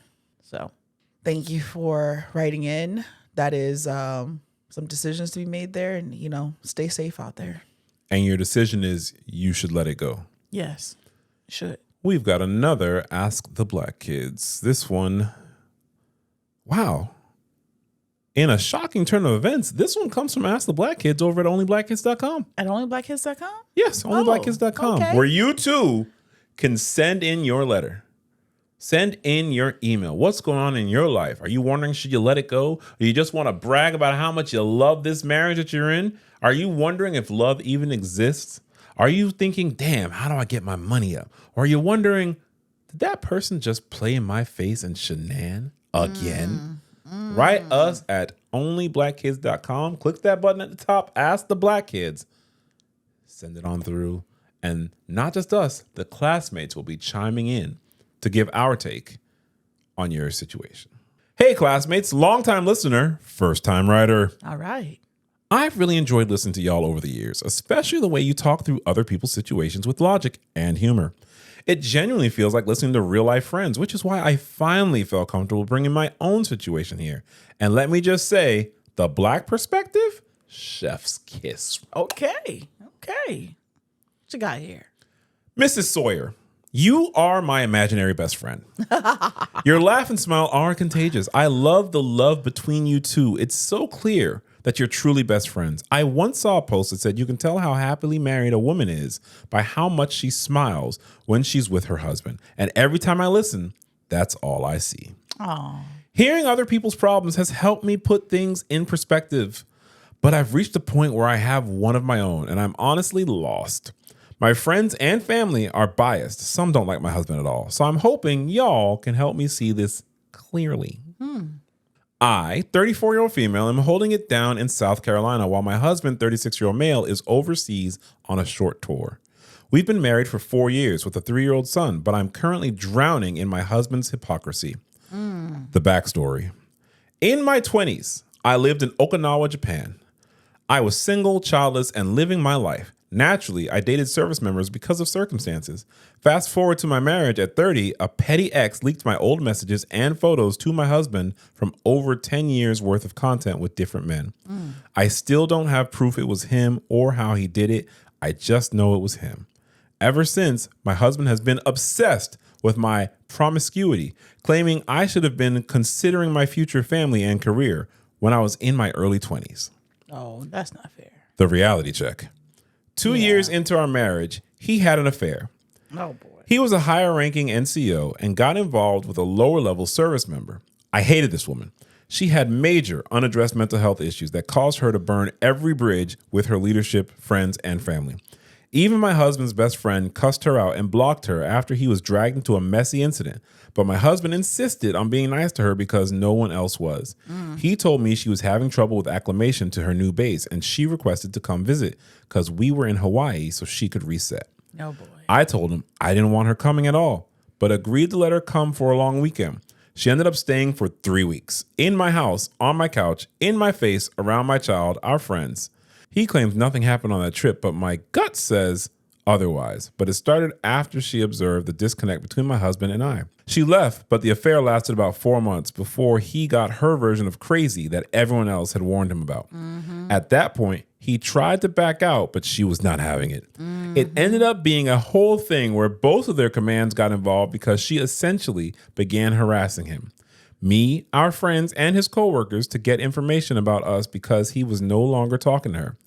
That's a whole story in itself, but maybe 5 or 6 months after it all came to an end, when they both ended up getting in various levels of trouble within their own commands. Yeah. The present mess. Now, he's overseas and the universe has a sick sense of humor. He's working directly with one of my exes from 12 years ago. He recently called me drunk, straight up asking me if cheating on him because he heard a rumor about someone else's wife cheating that works in my current workplace. I work as a contractor for the base here in South Carolina. When I shot that down, he started complaining about how awkward it was to work with my ex. The audacity. He basically told me that my dating history from over a decade ago isn't the same, but similar to him having an affair in our marriage. Wild work, right? No. He asked how I'd feel if his affair partner worked with me. I told him I'd be working with the woman you brought into my house and around my kid. That's a justified reason to be upset. You're just working with a man I dated before I knew you existed. Exactly. He even tried to use the example of if we ever lived near another one of my exes, who was a child care director, it would be awkward for our kids. I told him, as long as that man is not doing anything malicious to my child or exclude my child purposely, I can compartmentalize. I'm a parent now. He's a director. It's only a problem because you can't let it go. None of his points landed because I can separate from what was from what is now. I told him best I got for him was that I'm sorry his workplace has become awkward for him. He keeps saying the damage is done, but has no answer for what he wants me to do about it. I have forgiven myself for some of my reckless behaviors during the time, but I'm not apologizing for actions that had nothing to do with him. But I'm tired of the conversation, as it's been ongoing for years, and now it's in his face. He's spiraling. I asked what he proposes me to do, and he has no answer. I'm starting to think the only solution is me to beat myself up and beg for forgiveness for not thinking of my imaginary husband. Can't and won't. I've gone tight-lipped because giving him context just gives him more ammo. Question for the class. How do you handle a man who demands loyalty to a future version of him while he was disloyal to the current version of you? 2, is he using my past sexual history to neutralize the guilt of his actual infidelity? 3, how do I stop being the project for a man who won't take ownership of his own mess? Help me out, classmates. I'm tired of being the only one sitting in the defendant's chair for crimes committed in 2012. Please advise a classmate who had a life before marriage. Wow. That husband's a piece of work. Piece of work or a piece of shit? I'm trying not to call nobody a piece of shit. She got babies and stuff. That's not a statement on the baby. That's a statement on him. I know. That's just terrible. Though. You gonna talk about some shit from before because you out here messing around with somebody everybody else knew was crazy, but you want to be the one to save her, and then you gonna go out on your marriage, and then you gonna try to come out with some stuff like that. I can't tolerate somebody with no bullshit like that. I can't even entertain that. So help her out. Like that to me is just bullshit. I don't want to tell people what to do. I can just only say what I would do. I could not entertain somebody who, not one, just like stepped out on your marriage and not trying to like rekindle that and like make that up, right? Because I understand people forgive that and there's a place for that. But then to then try to continue to compare it to some shit from before, see, I can't entertain that at all. That would be done for me. Okay, we know what you can do, honey. Help the classmate out. I don't know how to help out because I can't even be in that. I don't know what to do. You have to give your therapeutic advice. For me, that's called shenanigan, even listening to any of that shit, because you did wrong. It doesn't seem like he's too sorry for it. And all he's going to do is compare it to his difficult situations because one of your exes is his boss. So I don't know what you're saying. The husband did wrong. Yeah. Yeah. How do you handle a man who demands loyalty to a future version of him while he was disloyal to the current version of you? Stop trying to handle somebody. Don't handle anybody. Handle what needs to be handled. Your business. And it's not like he ain't your business. No. So many things in life need to be handled. If your husband is something you got to handle, no. Yeah. Is he using my past sexual history to neutralize the guilt of his actual infidelity? That's not neutralizing. That's manipulating you. Trying to make it out to be something it ain't. Your past sexual history isn't even in the world of the guilt of his actual infidelity. No. Does he even have guilt? In this email, you did not mention what he has done as far as atonement and healing himself, because there's something in him that's hella fucked up because he went after the base mess. Yep. Everyone knows that this person is garbage, but something in him said, Yep. I need that garbage. What is he, Oscar the Grouch? It makes no sense. So what has he done for, like, he's put the spotlight on you, and I don't Deflecting. I don't know how that's possible because the spotlight is on him. Yep. What was in him that ever allowed this to happen? And you said 2 years into your marriage? Why the fuck are you getting married when 2 years in, you're cheating? And then you know what? Let me say that better. Why the fuck are you getting married if you want to cheat anyway? Exactly. I mean, you're not being true to yourself. Correct. You want these hoes. You just wasting See me? time. I don't want these hoes. Time. That's why I got my podcast buddy. If I wanted hoes, I wouldn't get married. No one said you have to give up the hoes. Hoes are necessary. Yeah. But he's out here just being a dumb hoe. Yeah. And that's your husband. And I'm sorry for that. Yeah. So how the spotlight even got to be on you and you're in the defendant's chair is crazy. Yeah. Is crazy. That's manipulator. So I'll give you, I don't know how to answer your questions because your questions are wild. I'm going to give you what I think needs to happen. I'm taking you want to be married to this man. Mm-hmm. Not what I would advise, but hey, I'm going where you want to go. Yeah.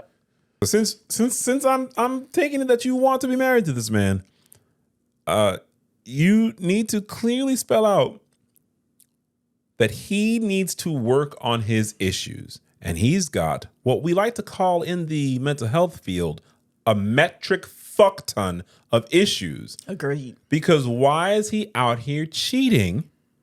And why is it awkward? It's not awkward. He doesn't have a workplace situation. Mm-mm. It's not awkward. Mm-mm. Awkward would be you were dating his brother and then y'all broke up and you married him. That could be awkward. You gotta see him all the time. Awkward would be, you know what would be awkward? I'm gonna give you a totally fictional awkward scenario. Hypothetical, if you would. Awkward would be knowing you ain't shit, marrying a woman and having a baby with her, and then bringing the bitch that you cheating with into your fucking house. How is that even possible? Talking about she gonna stay for a long weekend because she just needs to reset. And then this bitch stays in your house for 3 weeks. That would be fucking awkward. That's awkward.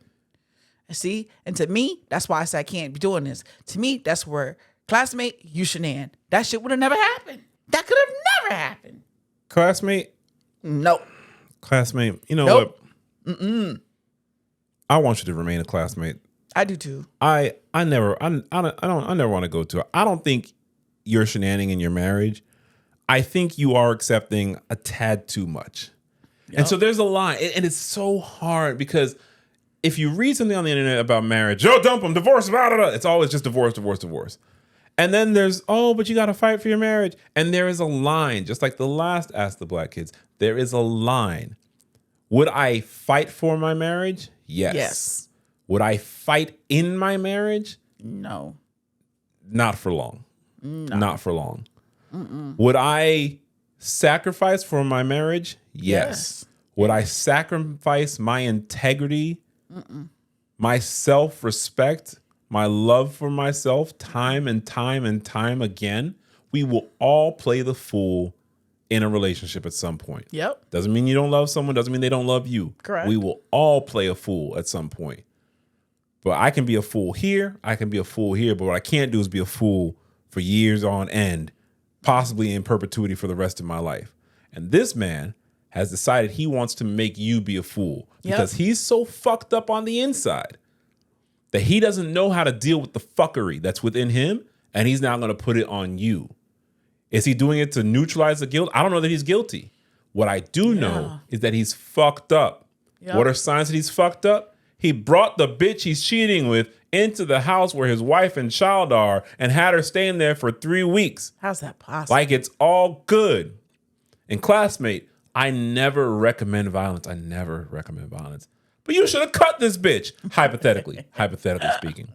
Hypothetically speaking. No. And then you should have beat the shit out of him, hypothetically. I do not condone violence. Yeah. Never say I say violence. But like metaphorically, you should have beat the shit out of this dude that thought this was okay. Again, hypothetically, metaphorically, respectfully, all the shit. Don't say I told you to do some violent shit. I'm not telling you to do violence in real life. But like, what are you doing? No. No, you're the way you stop being on the defendant's chair is you can let him know next time you talk, hey there, buddy, I'm no longer going to be on the defendant's chair. I do not have an issue here. Oh. You have an issue because you are not emotionally mature enough to have dick discipline, to manage your shit, to stop chasing these hoes, to stop being a hoe, to be a real fucking representative and father for your child. You lack the integrity of a husband. I question if you have the integrity to do your job, because I would believe a service member should have a certain level of integrity, and you're out here after these You fucked jeopardizing up our hoes. whole family. You jeopardizing everything. And it's one thing that won't be allowed in this family is fucking around with the paper. That's right.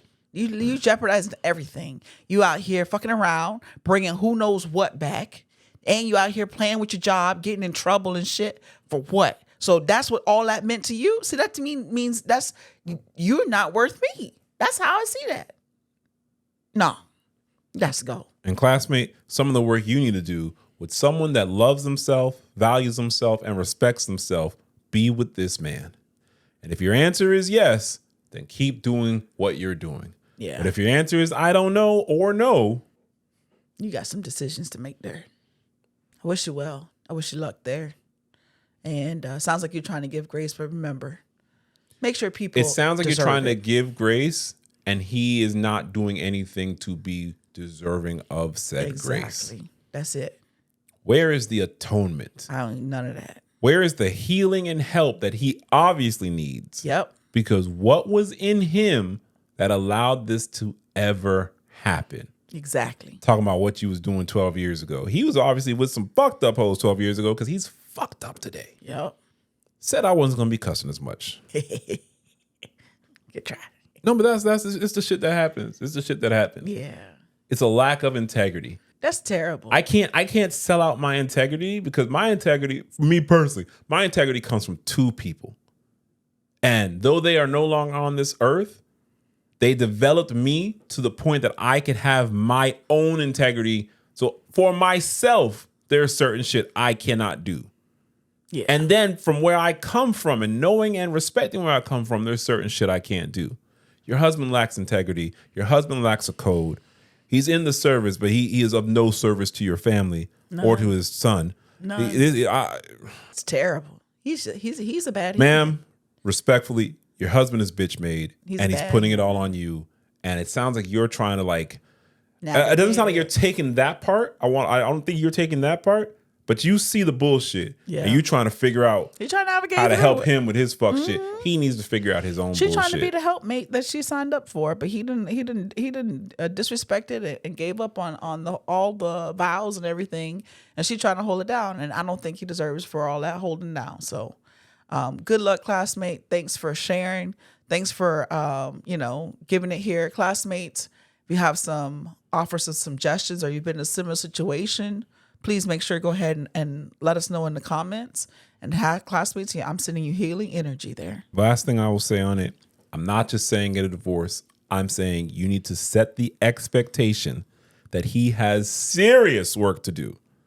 And without evidence of him making efforts to that work and progress, then there is no relationship, marriage, or any of that. He's going to come back to South Carolina? Or is that the other person? South Carolina. South Carolina. He's going to return to South Carolina and be looking for his new place to live and his new co-parenting schedule. And you need to set that expectation for you, for him, and for your son. Okay, that's it. Good luck. We actually have a lot more Ask the Black Kids, but guys, this is going on. And I don't feel like cussing anymore. Let's just get to these damn toxic confessions. I'm kind of pissed off. I hate this shit, man. I hate this You shit. didn't even sneak it out, but I'll take it. I hate this shit, man. This should be bothering me. Yeah, man. because it sound like classmate really trying and is a good person and tried and is being made feel bad about something that happened in her past. Talking about she should be thinking about her family now when she was in her early 20s. Bitch, you need to be thinking about your family today. That's not. But we're not talking about that no more. We're gonna let that go. That's a big part. The thing that really pisses me off is I don't know how to articulate it properly, so I'll start with that. I grew up with a father, and my father grew up with a father, and my father's father grew up with a father, and as such, these are men who grew up with men that had women that they loved, provided for, all the shit that people be talking about now. That's like new shit that the Instagram just found out about. So it's a lot of shit I never saw in my life, basically until I got to grad school. Okay. Some of the shit I learned in grad school Not in class, like not like the lessons and not being a therapist, like listening to the other students. I will never forget, it's mostly women that are studying psychology. So it'd be like one guy in a class. It's grad school, smaller class. Let's say it's 8 people in the class. I'm the only guy. It might be another guy. And listen to some of these women. This one woman, I don't even know her name, but I will never forget. She had to wake up in the morning, get the kids ready for school, drive the kids to school, drive to work, get off work, pick the kids up from school, take them to her mother-in-law's house, then go to her internship, which we all had to do, leave her internship, then go to school, then come home, cook dinner, help the kids with homework, put the kids to bed, do her homework, go to sleep, wash, rinse and repeat. And she wasn't single? She was married? She was married. Oh, hell. The husband would wake up, go to work, come home. Either his mom would drop the kids off to the house or he would pick them up. They would be playing or whatever. He ain't do no homework. He ain't do no cooking. Wait for his wife to cook, eat, go to bed, and probably want some pussy after it. Oh, hell no. And I just didn't grow up with that. Yeah. That shit is wild to me. Yeah, that's different. So the shit that was normal for me was my dad. Elementary school, I went to school where my mom taught. But when I had extracurricular activities outside of school, my dad picked me up from school, took me to the events. My dad waited there. My dad's real PhD should be in fucking waiting. That's all he ever did for his children. Waiting for his dumbass children to do whatever shit they were doing to enrich them. Yeah. Piano lessons, art lessons. My sister had tennis lessons. I played baseball and so many other things. My dad always there, took us back. Half the time if one of my friends needed a ride, he was taking my friends. Yep. My dad did homework with me. My mom did homework with me. My dad would practice with me on piano. My mom would practice with me on piano. My dad would get us dinner. My dad ain't no cook. I ain't gonna lie. But you ate. But we can warm some shit up or he gonna pick something up. But I tell you, that's the same thing with me. So my mom would go to work. She's taking us to work because we go to the same school, obviously. Yeah. Come home. There was a period, my mom is from Jamaica. And so she was a teacher before she came here, but then to come here, she had to go to college again. So she was working in a bank, I think before I was born. And then my dad told her, no, you should go to school so you can become a teacher here. And apparently that's weird. Because apparently, you're less of a man if your woman's educated or some shit. This shit is fucking weird to me. Yeah. Then around the time I'm 5 or 6, I don't really know. My dad told my mom, hey, you don't want to be in the classroom for the rest of your life. You should go get your master's degree so you can get out of the classroom. And so she went to school. So all I know at that time is my mom would be gone and my dad would, what y'all like to call, babysit his kids. But it's not fucking babysitting when they're your kids. Right? My dad's never babysat, man. Because you cannot babysit your children. Yeah. Fucking idiots. See, back then you could go to summer school even if you weren't, I was about to say dumb, even if you weren't experiencing difficulties. So we either went to summer school, but one parent would work, one parent wouldn't. Right. And they would switch. And we'd go to Disney World and shit like that, whatever and whatnot. Yeah. But the thing that I my dad would wash clothes. He never washed the damn bathroom. That was, I don't understand parents who have children of a certain age and they do labor in their house because that wasn't going down in my house. Yeah. At a certain age, there's 1 week for me washing dishes, 1 week for her washing dishes. Guest bathroom or our bathroom. It wasn't no guest bathroom and all that shit. I ain't never seen him clean a bathroom. I ain't never seen that. But he did do laundry. And he did make the bed and all that shit. And I can't make a bed to save my life, but he could. The point is, that's what I grew up in. So when I listen to these dudes and this shit, I understand we have fucked up women on the show. We have fucked up men on the show. But the shit I cannot stand about today's internet, I expect a lot of people to be fucked up. But I hate this version of fucking, you should have been considerate. You were so promiscuous. She was fucking, bro.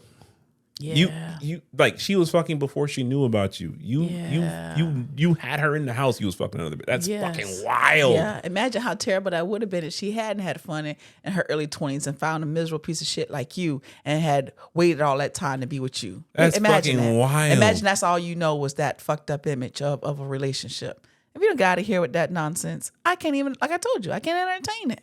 None of that. None at all. Like none. When I can't. say he lacks integrity, it's because he has no fucking code. I don't know who the fuck raised him.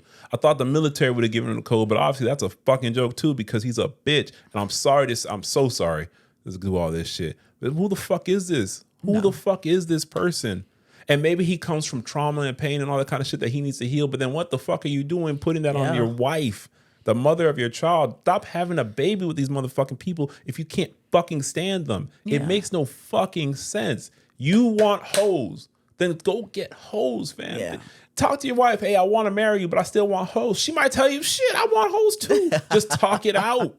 Yep. Whatever. Just talk it out. Whatever adults agree to, that's between them. That's but he fine. lacks integrity. Exactly. He lacks. He has no Classmate, balls. please don't let that bullshit keep going on in your life. And know how the only part that the part that really bothers me is don't that say shit about the kid. The kid's already being fucked up because he's bringing on the other bitch into the house right now. But you, so the kid is being exposed to fucked up shit. You second guessing yourself. Like that's the part where it's like, oh, come on now. You thinking it's you, it's a lack of you. Nah, let that go. Your husband's the toxic confession. Yeah, he is. He is toxic. Bad human, toxic. He needs to be alone. I hope you enjoyed Okinawa. I've been. I don't want to read these toxic confessions, damn it. I'm going to read it because y'all be complaining when I don't read it. You better give it to him. My boss and my side hoe cut my hours at work because she caught me flirting with the new cashier. Why is she playing with my money when she knows I got a wife and kids to support? I tried apologizing, but she's vindictive. Advice? That's your husband. Yeah, that's messed up. That's toxic. What's more toxic, that or her husband? Her husband. Really? Like, who raised you? No, nobody did. No. Maybe no one did. I don't know all the background there. My baby daddy has been unemployed for 4 years, and suddenly he can't fuck me like he used to. He says I'm being dramatic. Look, I'm a passionate woman. I have big feelings. So sometimes, like when his strokes are weak, I express myself. Sometimes I throw punches or his PlayStation across the room. I work too hard to receive bad sex. I want good sex. It's called self-care. When he goes soft or can't perform, I'm ready to fight. Baby daddy gets this quiet, terrified look, like I'm the one being unreasonable for reacting to his bad performance. Damn. But I hear him get off by himself in the shower. Then I get mad and I throw ice water on him and we fight. What to do to get him to perform like he used to? Fighting him ain't fixing it. She needs to go. That's not working. That's terrible. That's bad human. I can't help her. I can't help her. I can't help her. Not at all. Shit. What you gonna do with that? You gonna whoop my ass regardless? No, no. Talking about you gonna perform. The hell I'm gonna perform for? You gonna whoop my ass? Yeah, I got a toxic confession for you. What? One time, years ago, I did an assessment, and for whatever reason, I had to meet these people in a park. Okay. But you know what? I'd rather meet you in a park, in the daytime, of course, than because your house is obviously unstable. I don't need to be in that shit, That's right? true. That's true. So I met this lady in the park, and she telling me some of the shit that she gets into, some of the experiences she has and all that.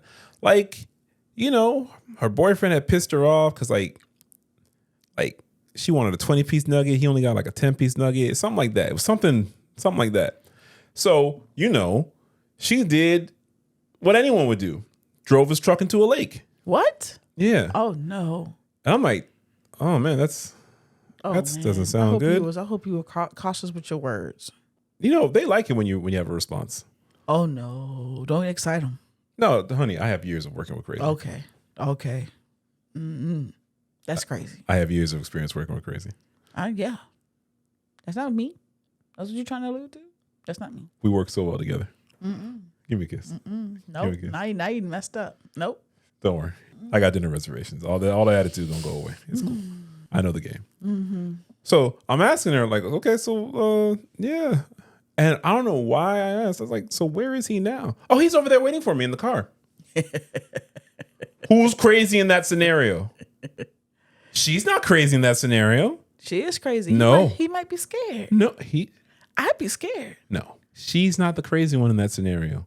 He's the crazy one in that scenario. I think they're both crazy. She got mad over some chicken nuggets and put your car into a lake. I wouldn't mess with her either. They didn't have no kids or nothing. I wouldn't mess I was with like, her. what are you doing, sir? He might be scared. She's going to come find him.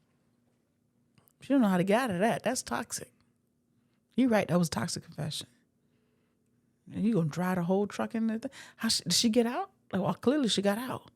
So she thought about driving the truck into the thing and getting out? Like, that's crazy. He got another car.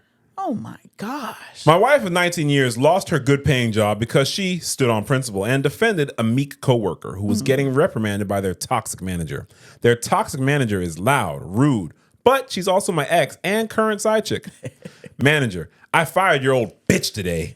I'm stressed. Come see about me. Uh-oh. It was the best sex ever. Oh my gosh. Problem.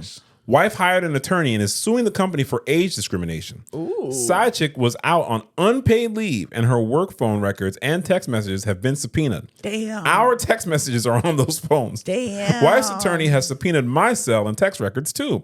Wife may win the lawsuit, but she'll leave me and I won't get my cut of the money. What's my strategy to fix this? I'm not working and I need my wife's support. Nope. Help. You messed up there. You messed up. Oh, that's messed up. Woo-wee. That wife is smart. Yeah, smart wife. Lordy. That's bad human.